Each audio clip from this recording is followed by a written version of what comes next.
of all, thank you for your invitation. I hope your semester has been finalized smoothly. I mean, maybe you can continue your the spring semester. So thank you for being here today. So I'm Sangwon Chung from Santa Clara University, and I'm very happy to be here to deliver my one of my research topics, which is fintech.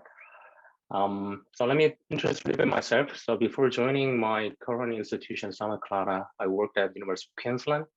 Um, and before joining academia, I worked for Samsung Electronics as a senior researcher and government institution policy. And I got my PhD in 2010 in KAIST in Seoul. So today I'm going to talk about one of my research paper examining cross-platform dynamics between two different fintech markets, which is our cryptocurrency and online peer-to-peer lending market. So this topic is more macro level research. So I know your majors are different across the disciplines, but I feel free to let me know if you have any question. And I also try to deliver more generalized insight rather than more specific, the methodology or specification related questions. Okay. So in this paper, we focus on interrelationship. So interrelationship term, you can understand this is just relationships between two fintech markets, right? And by doing this, we try to provide some future strategy of fintech platform. Okay. So given that the context of my research is fintech, so let me define fintech first. So I know maybe most of you guys aware of the definition of fintech. But anyway, by definition, fintech is not just technology financial industry. So rather, the fintech cover innovative business models and emerging technology that have potential to transform financial industry. So for example, if you can see mobile payment application, content-based technology, or personal financial management application in Korea, I think bank startup and what else, some of, some money management, the focus application can be example of fintech. And today, the focus market, peer-to-peer lending. So in Korean, maybe you heard about 8% and what else, Reddit can be some example of online peer-to-peer lendings.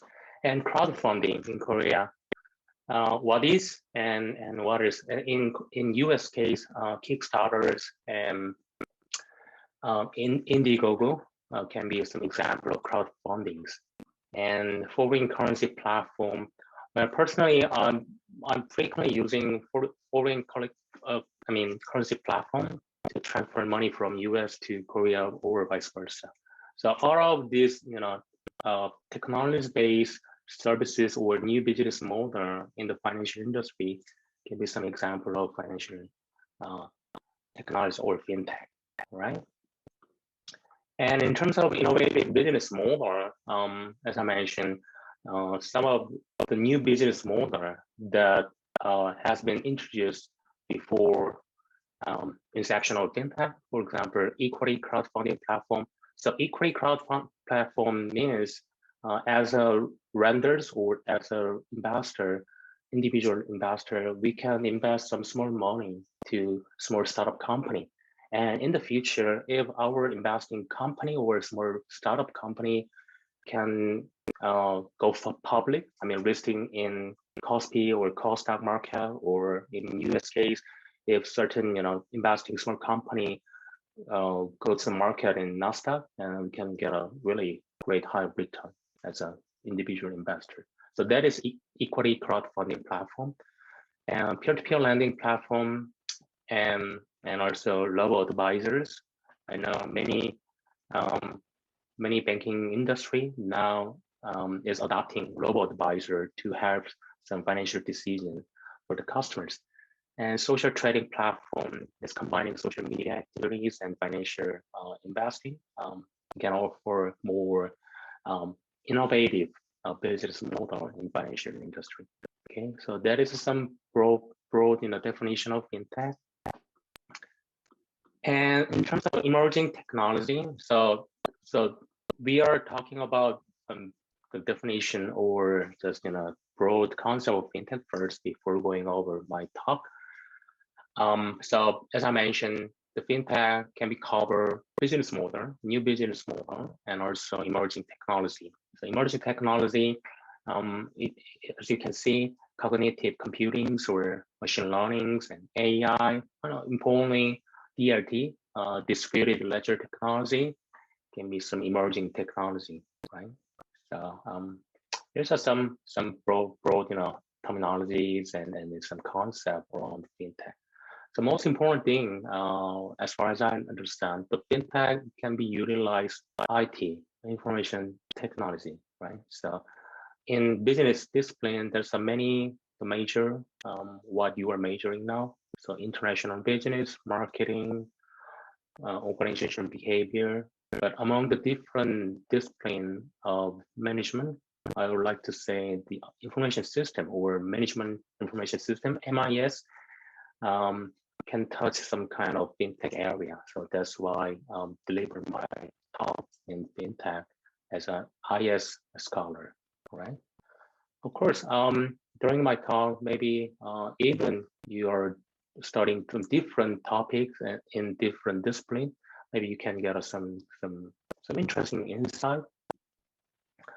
So, well, if one of you guys are majoring finance or accounting, especially finance, in finance discipline, there's a many study examining some two different market in financial asset market. For example, many studies are studying relation between stock market and other market, gold market or any other, just raw material market. So dynamics between two different markets are really extensively studied. And in here, we are studying two different fintech markets, so online P2P lendings and cryptocurrency market. So these are some of the broad storyline. Okay, so let me start some of my background information. So nowadays we are facing the fast changing of fintech innovation. So since 2012 here, nearly $100 billion has been thrown into fintech ventures, and most fintech investment went to lendings and payment, if you can see, technology. So based on these lending technology means, as I mentioned, it is some supporting technology for lending, so for investment activity. So based on these lending technology, there has been developed new channels of financing.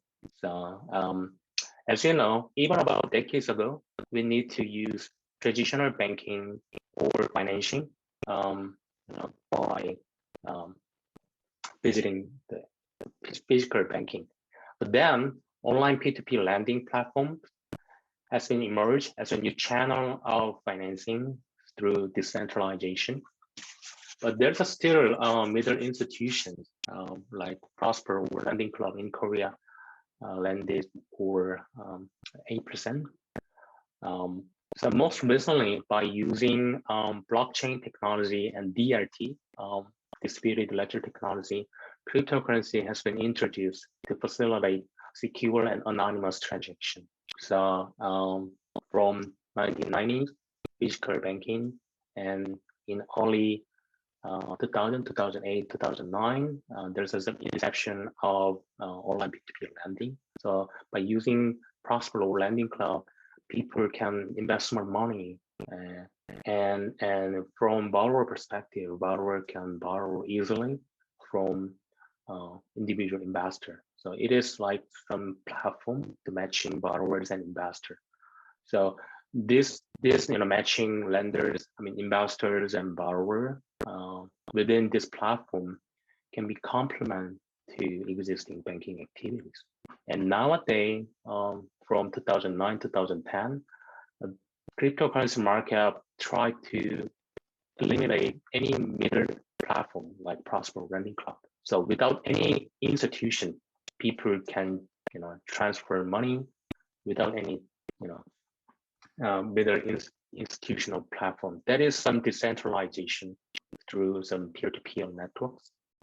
Do you have any other question or 한국어로 질문하셔도 제가 질문을 답을 드릴게요.